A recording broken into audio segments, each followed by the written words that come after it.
This is Josie Brown with On the Provocateur. My guest today is Rose Lerner, who writes Regency Romances and Historical Romances based on the Revolutionary War period. The steely determination of her heroes and heroines to make their way in the world is what sets her four-novel Lively Street Lemeston series apart from other Regencies. But her latest novel, which is part of an American historical anthology, is delighting readers on both sides of the pond. Rose, it's a pleasure to have you with me today. Oh, thank you. It's a pleasure to be here. I love that you discovered historical romances at the sweet age of 13 years old. Yes, I did. Was there a particular book that inspired you to try your own hand at writing? Yes, actually. Okay, so it was originally published under the title Sorcery and Cecilia, and I think it might be reprinted now as The Enchanted Chocolate Pot or something like that. But it's by Patricia Reedy and Caroline Stevermer. Wow. And it's a Regency, but it's like a fantasy Regency. So it's like it's just the Regency, but there's magic. But that was kind of like, I had never seen that before at the time, and it was written in the form of letters. Wow. And apparently they had actually written the book by writing letters to each other. Like one of them was one heroine and the other one was the other heroine, and they wrote letters back and forth, and that was how they wrote the book. And so me and my friend that read Regency Romance together when we were like probably like 16 or 17, decided that we were going to give it a shot.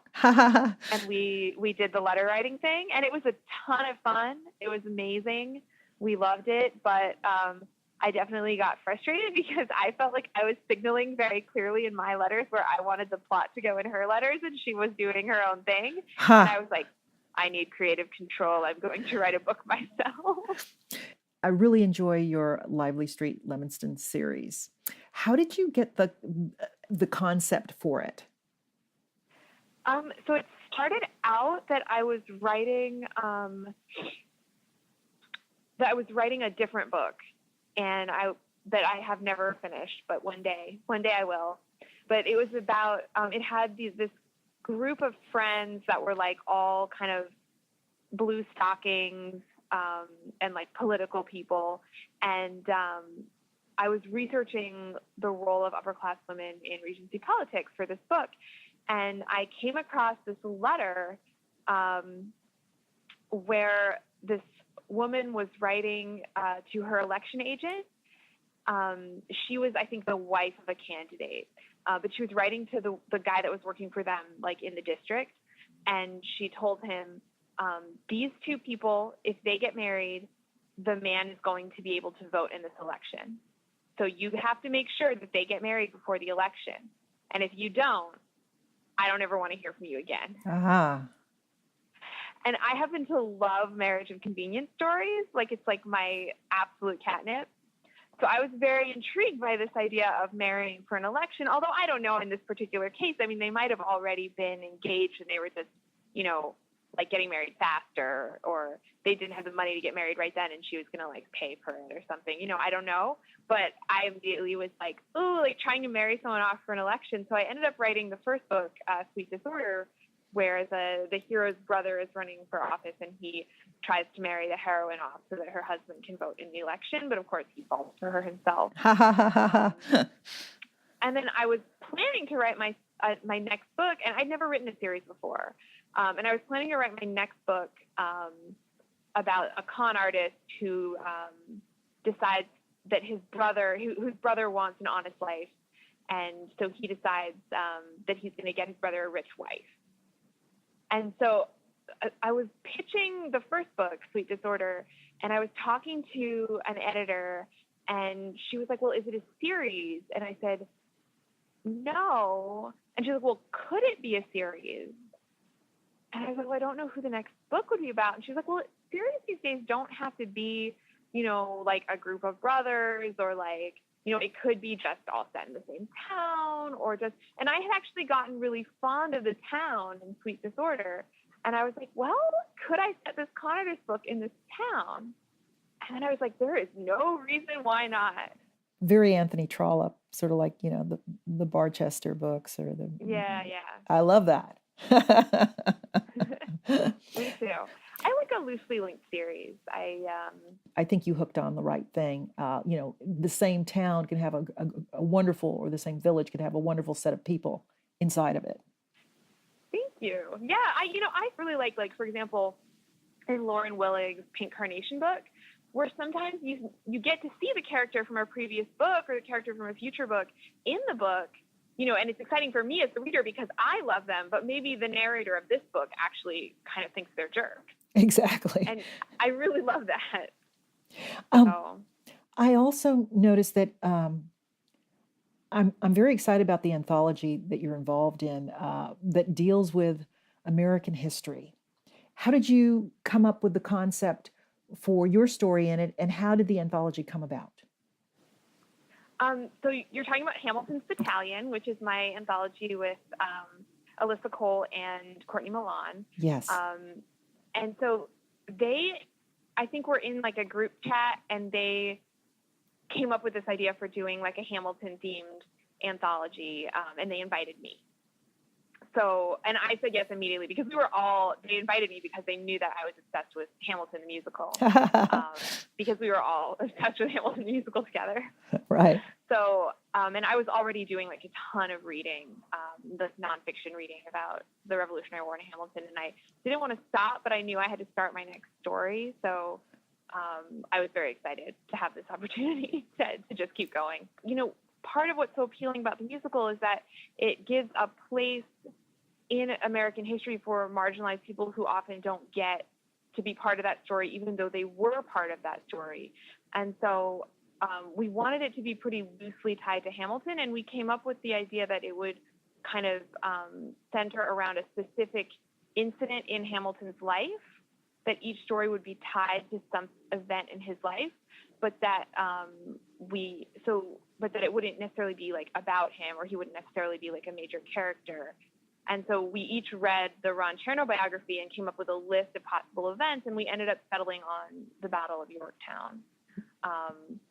And there's a line in the musical where Eliza says, "I interview every soldier who fought by your side." Wow. And so we thought, wouldn't that be like a great framing device if it's all like Eliza reaching out to these people to get their stories, and then their stories are the romances.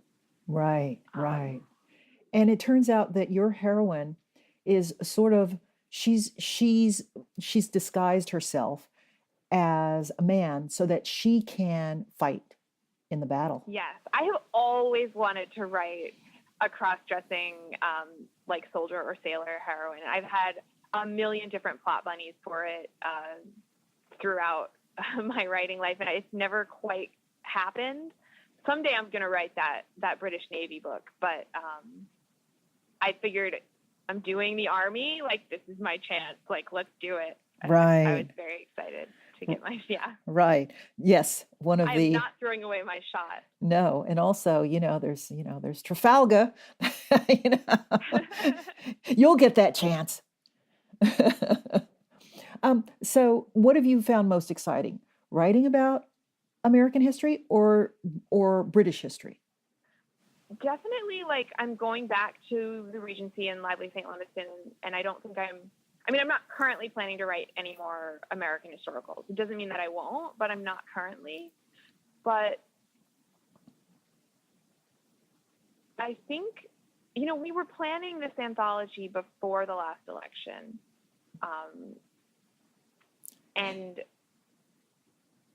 it definitely, writing hopeful stories about the birth of America got a lot harder after the election. It got a lot harder to feel optimistic about where things are going, but I think we all at the same time needed to write it and needed to be inspired.